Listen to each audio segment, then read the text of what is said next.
Berita baik untuk semua yang mencari pekerjaan. Peluang untuk memenuhi jawatan kosong dibawakan khas oleh Sarawak FM bersama Kementerian Sumber Manusia bersama Perkeso.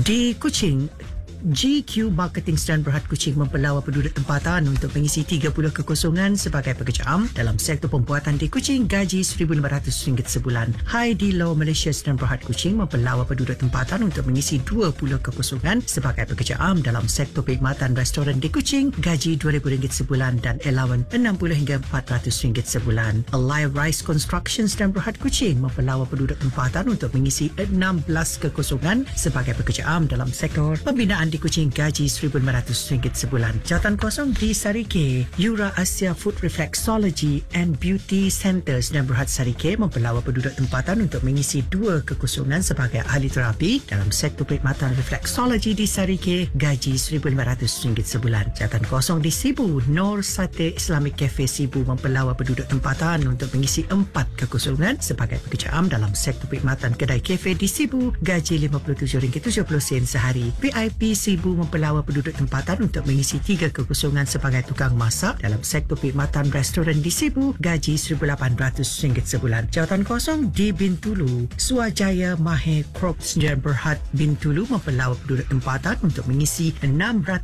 kekosongan sebagai pekerja am dalam sektor peladangan kelapa sawit di Mukah, gaji RM1,500 sebulan. Delta Pelita Sebakong Sdn Bhd Bintulu mempelawa penduduk tempatan untuk mengisi 600 kekosongan sebagai pekerja am dalam sektor peladangan kelapa sawit di Mukah, gaji RM1,500 sebulan. Desa Kop Sdn Bhd Bintulu mempelawa penduduk tempatan untuk mengisi 500 kekosongan sebagai pekerja am dalam sektor peladangan kelapa sawit di Mukah, gaji RM1,500 sebulan. Impok Enterprise Sdn Bhd Bintulu mempelawa penduduk tempatan untuk mengisi 800 kekosongan sebagai pekerja am dalam sektor peladangan kelapa sawit di Mukah, gaji RM1,500 sebulan. Arm Material and Logistic Malaysia Sdn Bhd Bintulu mempelawa penduduk tempatan untuk mengisi 8 kekosongan sebagai pekerja am dalam sektor perkhidmatan di Bintulu, gaji RM1,500 sebulan. Jawatan kosong di Miri dan Reflexology Miri mempelawa penduduk tempatan untuk mengisi 8 kekosongan sebagai ahli terapi dalam sektor perkhidmatan reflexology di Limpang, gaji RM1,500 sebulan. Tuah Maju Bumi Sdn Bhd Miri mempelawa penduduk tempatan untuk mengisi 1 kekosongan sebagai pekerja am dalam sektor pembinaan di Limpang, gaji RM1,500 sebulan. Hin Leong Glass Company Sdn Bhd Miri mempelawa penduduk tempatan untuk mengisi 15